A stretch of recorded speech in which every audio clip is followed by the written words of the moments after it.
नमस्कार दोस्तों, कैसे हैं आप? मैं हूं गौरव और ये है ट्रांसफॉर्मेशंस। आजकल एक स्कीम काफ़ी ज़्यादा चर्चा में है। पहले तो इस स्कीम को एमजी नरेगा बोला जाता था। इनिशियली इसको जब लॉन्च किया गया तो ये नरेगा के नाम से स्कीम थी। That's a national rural employment guarantee scheme act ये था। उसके बाद उसके अंदर महात्मा गांधी जी का नाम भी जोड़ा गया, फिर एमजी नरेगा कर दिया गया। तो फिलहाल जो है भाजपा की सरकार जो है केंद्र में उसको चेंज करके विकसित भारत जी राम जी के नाम से उन्होंने एक बिल जो है पास करवाया है। इवन लोकसभा में राज्यसभा में दोनों में ही पास हो गया है। अब देखिए, सिर्फ़ और सिर्फ़ किसी भी स्कीम का नाम बदल देने से ही ओवरऑल चेंज नहीं आ पाएगा, उसकी उसकी डिलीवरी पे फ़ोकस करना ये बहुत ज़्यादा ज़रूरी है।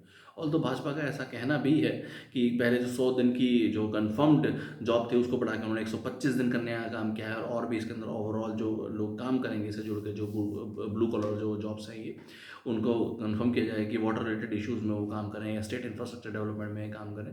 तो इस तरह कंसर्न उनको करने की कोशिश की गई है। बट जो 100 दिन की डिलीवरी ये प्रोवाइड करती थी स्कीम की, 100 दिन की आपको कन्फर्म्ड आपको जॉब मिलेगी ही मिलेगी। अगर ओवरऑल डेटा निकालेंगे तो एवरेज में ऐसा देखेंगे कि कोई भी राज्य या यूनिट टेरिटरी ऐसे देश में नहीं है जो 100 दिन का कन्फर्म्ड उनको जॉब प्रोवाइड करती हो। वो ये 30 दिन, 40 दिन, 50 दिन, और एवरेज में सिर्फ और सिर्फ 50 दिन ही। और कुछ राज्य तो ऐसे हैं जैसे गोवा है, असम है, हरियाणा है, इवन 20 दिन, 25 दिन, 34 दिन की ही एक तरीके से उनको जॉब प्रोवाइड करने का काम करते थे। तो सिर्फ और सिर्फ स्कीम का नाम बदल देना ही ओवरऑल सोल्यूशन नहीं है।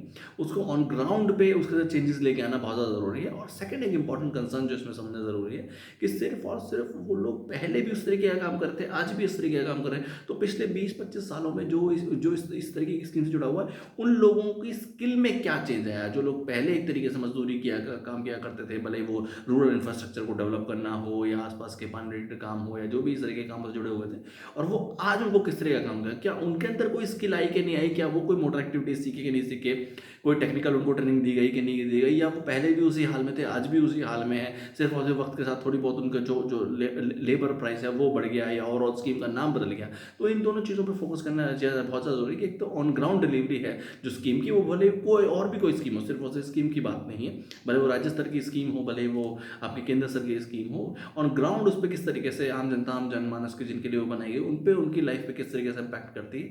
और सेकेंडली, जो स्कीम के वादे हैं या जो भी इस तरीके से स्कीम को लाया गया वो एग्जैक्टली ऑन ग्राउंड लोगों पे हो, और लोगों का स्किल डेवलपमेंट भी हो, लोगों को उससे डायरेक्टली इम्पैक्ट होता हो, उनकी लाइफ स्टाइल में इंप्रोवाइजेशन होते हों, एक तरीके से उनके स्किल में इंप्रोवाइजेशन हो, ताकि अगर वो आगे चल के ये काम ना भी करना चाहें तो अपने लिए भी कुछ बेहतर कर सकते हैं, अपने लिए रोजगार ढूंढ सकते हैं, या और भी अगर कहीं किसी इंडस्ट्री के साथ किसी एक तरीके से कॉन्ट्रैक्टर के साथ मिलकर करते हैं तो उनकी भी लाइफ में इंप्रोवाइजेशन हो और वो भी थोड़ा कुछ टेक्निकली सीख पाए।